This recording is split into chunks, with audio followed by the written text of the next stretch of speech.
आपको सीधे ले चलते हैं सिवान। सीएम योगी आदित्यनाथ जनसभा को संबोधित कर रहे हैं। सामने भारत का डंका बजाया था। कहते हैं दुनिया की अर्थव्यवस्था में उस समय भारत का योगदान 40% हुआ करता था। चंद्रगुप्त मौर्य के समय, चाणक्य के समय, शौर्य और पराक्रम चंद्रगुप्त मौर्य का, बुद्धि और मेधा और मार्गदर्शन चाणक्य का, और बिहार भारत को विकसित भारत के रूप में, दुनिया के सिरमौर के रूप में, सोने की चिड़िया के रूप में दुनिया के सामने प्रस्तुत किया था। यही बिहार प्रस्तुत किया था, यही पटना, यही पाटलिपुत्र किया था। लेकिन पहले कांग्रेस ने, पहले ब्रिटिशर ने, विदेशी आक्रांताओं ने, जिन लोगों ने नालंदा का विश्वविद्यालय तोड़ा और ध्वस्त किया, उनके वर्तमान के वंशज भी राजनीतिक इस्लाम की मंशा के साथ फिर से आकर के यहां पर विकास को बाधित करके स्वयं के विकास करने के लिए एक मिशन के रूप में काम कर रहे हैं। ब्रिटिशर ने यहां के कारीगर और हस्तशिल्पियों के कारोबार को समाप्त किया, अन्नदाता किसानों को भूखों मरने के लिए पलायन करने के लिए मजबूर किया, और अंग्रेजों के बारिश के रूप में कांग्रेस ने उसी ब्रिटिश परंपरा का अनुसरण करते हुए पूरे बिहार के सामने पहले एक संकट खड़ा किया, बिहार के विकास को बाधित किया। और बहनों और भाइयों, जो बचा खुचा था, उस बचे खुचे को बाकी तो आरजेडी ने पूरा करके रख दिया। आप याद करिए आरजेडी के समय बिहार के अंदर अपराध और अपहरण एक उद्योग बन चुका था। आरजेडी के समय बिहार के अंदर किस प्रकार की अराजकता थी, किस प्रकार की गुंडागिर्दी थी, परिवारवाद किस कदर हावी होकर के एक ही परिवार और नातेदार रिश्तेदार पूरे बिहार को रौंदने का कार्य कर रहे थे, बिहार के नौजवानों के सामने पहचान का संकट खड़ा कर रहे थे, और मानव तो दूर पशुओं का भी चारा हजम करके पूरे बिहार के नौजवानों के सामने भीषण संकट खड़ा कर दिए थे। बहनों और भाइयों, ये भारत आभारी है प्रधानमंत्री मोदी जी का। एक गरीब के घर में पैदा होने वाला और सामान्य नागरिक के रूप में अपनी दिनचर्या को आगे बढ़ाने वाले नरेंद्र भाई मोदी जी ने 2014 में भारत को नेतृत्व देना प्रारंभ किया। आज आप देखते होंगे देश के अंदर 80 करोड़ लोगों को फ्री में राशन, 50 करोड़ लोगों को आयुष्मान भारत में निःशुल्क स्वास्थ्य की बीमा का कवर, 12 करोड़ गरीबों के घर में शौचालय,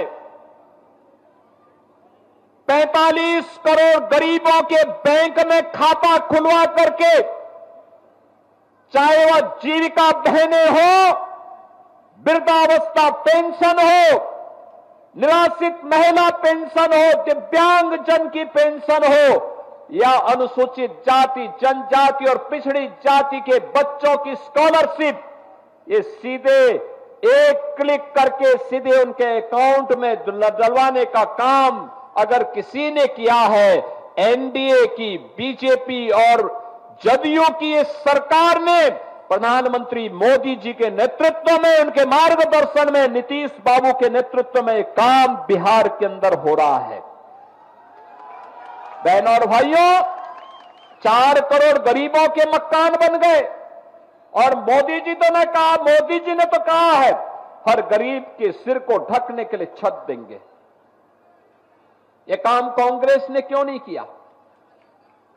यह काम आरजेडी ने 15 वर्षों में क्यों नहीं किया? मोदी जी ने 11 वर्ष में करके दिखा दिया। बहनों और भाइयों, आज जो ये लोग इंडी गठबंधन के रूप में आपके सामने आ रहे हैं, ये लोग विरासत को गाली देते हैं, विकास को बाधित करते हैं और गरीबों के कल्याण के लिए चल रही इन योजनाओं में फिर से डकैती डालने का और उसे हजम करने की रणनीति के तहत ये लोग सत्ता में काबिज होना चाहते हैं। याद करना, अगर कांग्रेस और आरजेडी जीतती है तो गरीब के राशन को सबसे पहले बंद करके हजम कर डालेंगे।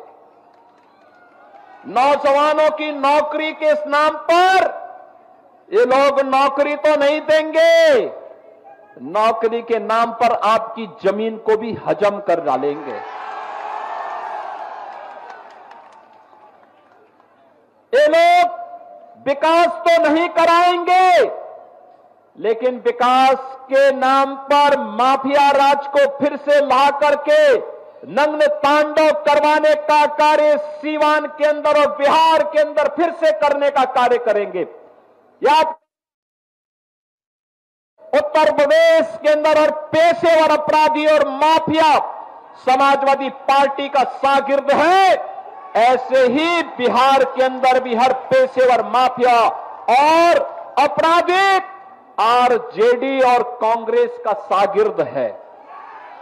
इनको पनपने नहीं देना है, कतई पनपने नहीं देना है, आगे नहीं बढ़ने देना है, क्योंकि आप इनको जब भी आगे बढ़ने का अवसर देंगे, बहनों और भाइयों, ये गरीब के हक पे डकैती डालेंगे। बहन और बेटियों की सुरक्षा पर ये लोग सेंध लगाएंगे, रोजगार को छीनने का कार्य करेंगे और अन्नदाता किसानों की खुशहाली को ये लोग हर हाल में रौंदने का कार्य करेंगे। इनको किसी भी स्थिति में आने नहीं देना है और इसके लिए मैं आप सभी सिवान के अपने बहन और भाइयों का आह्वान करने के लिए आज लखनऊ से विशेष रूप से आया हूं। बहनों और भाइयों, मैं तो आपसे पूछना चाहता हूं,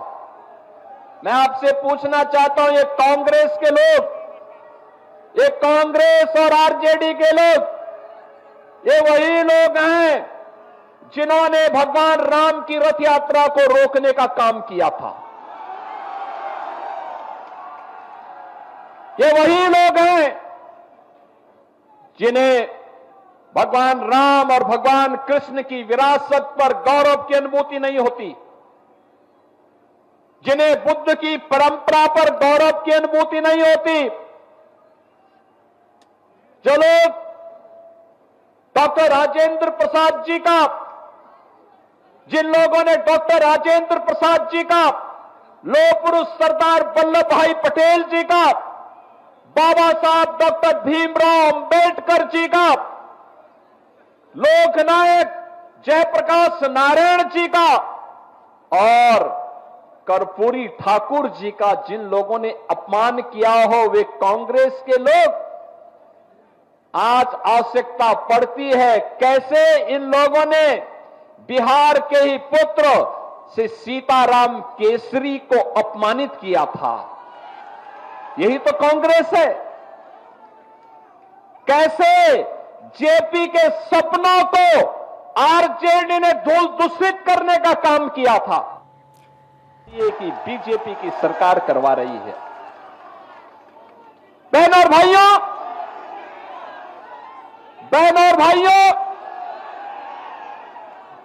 भगवान राम मां जानकी को लेकर के जिस मार्ग से अयोध्या गए थे, उस मार्ग को भी ये एनडीए की सरकार राम जानकी मार्ग के रूप में बना रही है। 6,155 करोड़ रुपए दे दिए हैं, कार्य युद्ध स्तर पर चल रहा है।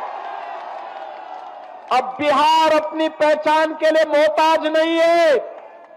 अब बिहार के अंदर कनेक्टिविटी है, सड़क की कनेक्टिविटी है, रेलवे की कनेक्टिविटी है, मेट्रो की बेहतर पब्लिक ट्रांसपोर्ट की सुविधा आ रही है, एयर कनेक्टिविटी है और इनलैंड वाटरवे की सुविधा भी अब बिहार के अंदर तेजी के साथ विकसित हुई है।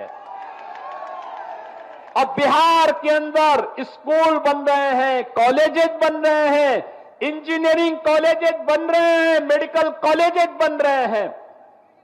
अब अन्नदाता किसान को किसान सम्मान निधि का लाभ मिलता है, गरीब को राशन मिलता है, आजीविका बहनें ड्रोन दीदी बन करके आर्थिक स्वावलंबन के मार्ग पर अग्रसर हो रही हैं और 75 लाख बहनों को आर्थिक स्वावलंबन की ओर अग्रसर करने के लिए नीतीश बाबू के नेतृत्व में उन्हें पहली किस्त जारी हो गई है। बहनों और भाइयों, ये एनडीए है, बोलता कम है, करके दिखाता है। ये झूठे वायदे नहीं करता, पहले करता है फिर बोलता है। हमने कहा था ना कि रामलला हम आएंगे, मंदिर वहीं बनाएंगे, हो गया ना। एनडीए ने कहा था ना यूपी में कि आएंगे, माफिया राज यूपी का समाप्त करेंगे, दंगे फसाद समाप्त करेंगे। बहनों और भाइयों, 8.5 वर्ष में एक भी दंगा नहीं हुआ और अगर किसी ने दंगा करने का साहस किया तो उसको तो जेल के अंदर ठोसा ही, उनकी पूरी प्रॉपर्टी भी कब्जे में लेकर के गरीबों के आवास बना दिए गए। अब यूपी में दंगा नहीं, सब चंगा है। अब यूपी में दंगा नहीं कर सकता कोई। पर्व और त्योहार के पहले, दंगाई के पहले की उसको बता दिया जाता है कि भाई दंगा करोगे तो खानदानी पूरी प्रॉपर्टी भी जाएगी, कहीं भीख भी नहीं मिलेगी। बहनों और भाइयों, और हमने कहा था ना, माफिया राज सदैव के लिए समाप्त करेंगे और बहुत अच्छे ढंग से उनके जहन्नुम के टिकट काटे गए। बहुत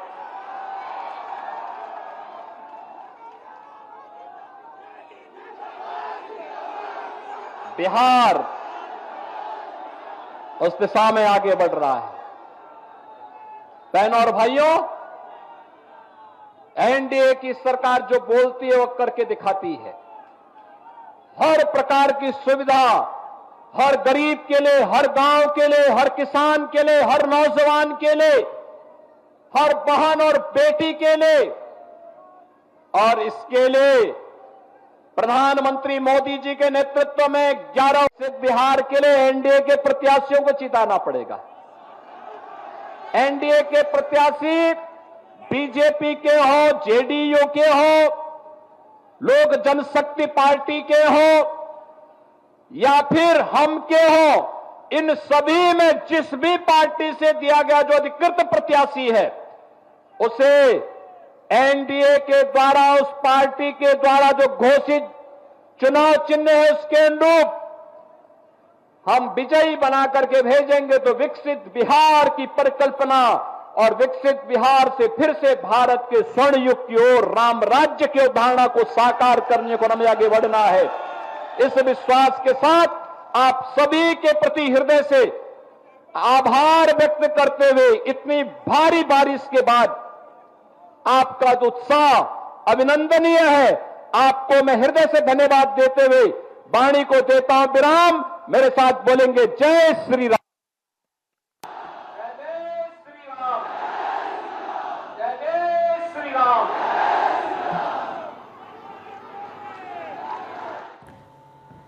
तो सीएम योगी की हुंकार, विपक्ष पर जमकर प्रहार। और इस वक्त सीवान से, क्योंकि आप मुख्यमंत्री को सुन रहे हैं और किस तरीके से उन्होंने ये कहा कि ये चुनाव बिहार की अस्मिता की लड़ाई है। भारत तब विकसित होगा जब बिहार विकसित होगा, और ऐसे में आरजेडी के समय बिहार में अराजकता थी, ये जनता समझ ले और एक बार फिर से एनडीए की सरकार बनाए। तो यहां पर बीजेपी प्रत्याशी के लिए वोट की अपील करते हुए